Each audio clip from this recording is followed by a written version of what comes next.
السلام عليكم ورحمة الله وبركاته. معاكم أخوكم عامر شكري. أهلا وسهلا بكم في سيكوال سيرفر ادمنستريشن كورس. إن شاء الله في السيشن ده هنكمل كلامنا عن البلاننج، بس المرة دي من نظرة الهاردوير. هنشوف إن الهاردوير كونسيدريشن من الحاجات المهمة جدا. وأنت بتشوف الهاردوير ريكويرمنتس بتعمل زي تحليل أو اكسرسايز للفول كاباسيتي بلاننج للهاردوير المتوقع استخدامها خلال المشروع بتاعك، ولازم تاخد بعين الاعتبار الكومباني ستاندر هاردوير لايف سايكل. ايه هي الكومباني ستاندر هاردوير لايف سايكل؟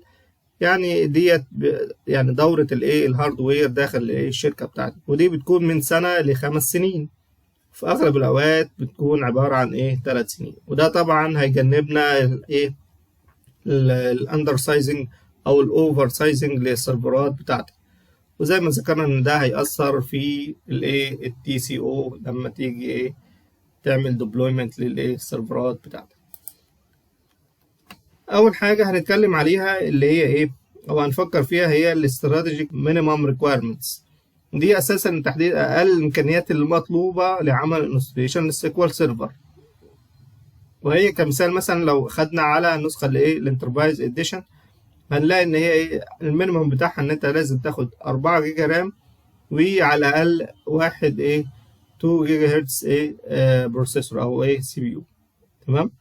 طيب لو الشركه بتاعتك مثلا هتشتغل او هتعمل ديبلويمنت على برايفت كلاود مثلا، فتحتاج 2 في كور، وهتحتاج 4 جيجا بايت رام بلس 1 جيجا بايت لكل مضروب في نمبر اوف كورز لو هتزود لو هتزود كور.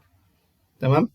طب اما لو الشركه بتاعتك بقى من الشركات الكبيره والمتشعبه وعندها عدد كبير من الابلكيشنز، او عندها ابلكيشن في اكتر من موديول، والموديول ده طبعا محتاج مثلا كل موديول، او الشركه يعني نظرتها ان هي كل موديول يتحط على داتابيز او يتحط على سيرفر. فانت في الحاله ديت هتحتاج حاجه اسمها شيرد سيكوال سيرفر فارم. ديت عباره عن اختصارا كده، يعني هي عباره عن عدد سيرفرات لنفس لنفس الداتابيز، ودي هنتكلم عنها بالتفصيل في السيشنز اللي جايه ان شاء الله. فالحاله ديت الريكويرمنتس بتاعتك او المينيمم ريكويرمنتس بتاعتك هتلاقي كبرت بشكل كبير جدا. ممكن توصل مثلا 32 جيجا بايت رام، و 2 سوكتس، و4 4 كور.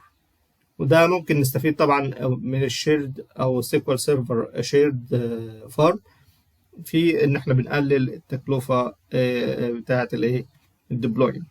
تمام. ده بالنسبه للاستراتيجيك مينيمم ريكويرمنتس. طيب الجزء الثاني اللي هنتكلم فيه دلوقتي اللي هو الاستورج. والستورج ده لما نيجي نتكلم في نوعين من الاستورج، في اللوكالي اتاتشد ستورج سان ستورج. تمام. لو هنستخدم مثلا اللوكالي اتاتشد ستورج، تمام، في حاجات قال لك لازم تاخد بالك منها. لو هتستخدم اللوكالي اتاتشد ستورج لازم اليوزر داتابيز فايلز لازم تفصلها عن اللوج فايلز، كل واحده في ديسك منفصل. طيب نفس الكلام هتتعامل بيه التمب دي بي. والتمب دي بي دي من من السيستم داتابيز اللي احنا بتنزل اوتوماتيك مع السيكوال سيرفر. وهنتكلم اكتر عن السيستم داتابيز في السيشنز اللي جايه ان شاء الله. ولكن برضو يرجح او يفضل يكون في ديسك في ديسك منفصل. تمام. طبعا من الاسم كده اللوكالي اتاتشد ستورج هنعرف ان هي مجموعه من الديسكس المترابطه الموجوده جوه السيرفر بتاعك. طيب عمليه الانبوت والاوتبوت بتتم ازاي على اللوكالي اتاتشد ستورج ديت؟ بتتم عن طريق تكنيك اسمه الريد. ده اختصارا ل redundant array of inexpensive disks. تمام. عباره عن اختصار redundant array of inexpensive disks. ماشي. وده ليه اكتر من ليفل، بس اشهرهم هم 4: ريد 0، ريد 1، ريد 5، ريد 10. نيجي على اول واحد اللي هو الريد 0. وده لازم يكون عندك على الاقل 2 ديسكس، واللي احنا بنسميها سبندلز. تمام. والداتا بتتوزع فيهم على السبندلز دي، بحيث ان كل سبندل او ديسك من دول ياخد ايه جزء من الداتا. وليكن مثلا عندك هنا ايه 4 ديسكس، كل ديسك مثلا ايه في جايه لك داتا وليكن 100 ايه 100 كيلو بايت، فانت واحد هياخد 25 والتاني هياخد 25 والتالت 25 والرابع 25. تمام. فده طبعا بيزود البرفورمانس او بيخلي البرفورمانس اعلى، بس بيأثر على حاجه اسمها فلوت توليرانس، او بمعنى اصح مش بيكون موجود عندك حاجه اسمها فلوت توليرانس، بحيث ان انت لو ديسك من دول لا قدر الله مثلا ايه تلف او حصل فيه مشكله، انت خسرت كل الايه الداتا بتاعتك. تمام. هو كويس من ناحيه البرفورمانس، بس مش كويس من ناحيه الايه فلوت توليرانس. تمام. طيب ده بالنسبه للايه الريد 0. طيب التكنيك التاني اللي هو الايه الريد 1، ده بيكون عندك على الاقل برضو اتنين، واحد بيكون بيتكتب عليه الداتا بتاعتك عادي. تمام. وواحد بيكون مرايه ايه ليه، بحيث الداتا اللي موجوده في الاولاني هي الايه موجوده في التاني. طبعا من الكلام ده نفهم ان هو ايه بيتيح الايه الريدندنسي. تمام. في حاله تلف ايه واحد من الايه الديسكس دول، لكن طبعا ده بيأثر على البرفورمانس، لان انت لما بيتكتب على واحد بيتكتب على التاني، فالميثود او الرايت ميثود بتحصل مرتين مش مره واحده. تمام. بس طبعا ايه بيوفر ريدندنسي. ده بالنسبه للايه للريد 1.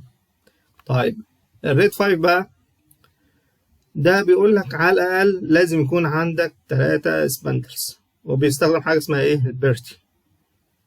طيب ده باختصار كده عباره عن الريد 0. ماشي. لان كل الداتا بتتوزع برضو على الايه على السبندلز الموجوده، بس بيكون في سبندل منهم او ديسك منهم يعني بيكون ايه عباره عن بيرتي، بيتحط فيه الداتا اللي اتجمعت كلها كايه ككتله واحده. يعني ايه؟ يعني مثلا وليكن المثال اللي هو قلنا عليه اللي هو 100 كيلو بايت، عندنا في الحاله دي مثلا هنقول ايه 5 سبندل او 5 ديسك.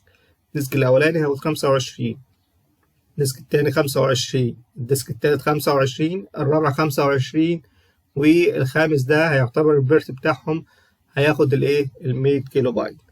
تمام. بحيث ان انت ايه لو في لا قدر الله حصل حاجه في مشكله فالبيرت بتتوزع على ايه الباقي. تمام.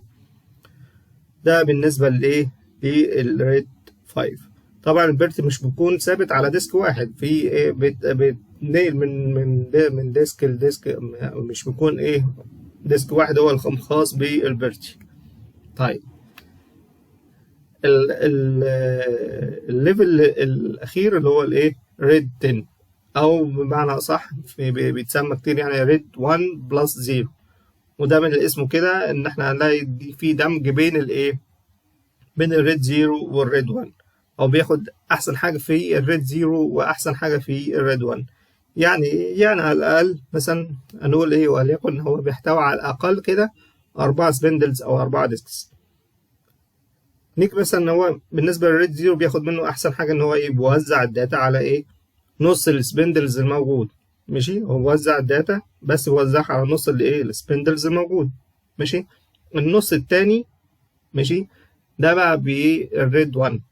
ده بقى الايه الحاجه الكويسه في الريد 1 ان هو بيبقى ايه زي مرايه كده للايه للديسكس التانية. تمام. فانت عشان كده مثلا لو بصينا على الرسم كده هنلاقي مثلا ادي ده بيتوزع عليه الداتا وهيكون A B C D. تمام. وتحت دول يعتبر الايه المرايه بتاعت الديسكس دي، بحيث ان أنا لو في مشكله في ديسك مثلا منهم يبقى ايه في ديسك تاني ليه زي باك اب. تمام. وده بيكون ايه او ليه اسم تاني اللي هو هايبريد ريد او ايه النستد ايه او النستد ريد. وده يعتبر ايه افضلهم وايه واحسنهم في بيقدم طبعا اداء كويس وايه ومتوازن. تمام. ده بالنسبه للايه هاردوير كونسيدريشن، دي الحاجات المهمه اللي انا عاوزك ايه تاخد بالك منها او يعني ايه تعرفها. تمام. الى هنا ايه ينتهي السيشن بتاعنا ده، وان شاء الله اشوفكم في السيشن الجاي باذن الله تعالى، والسلام عليكم ورحمه الله وبركاته.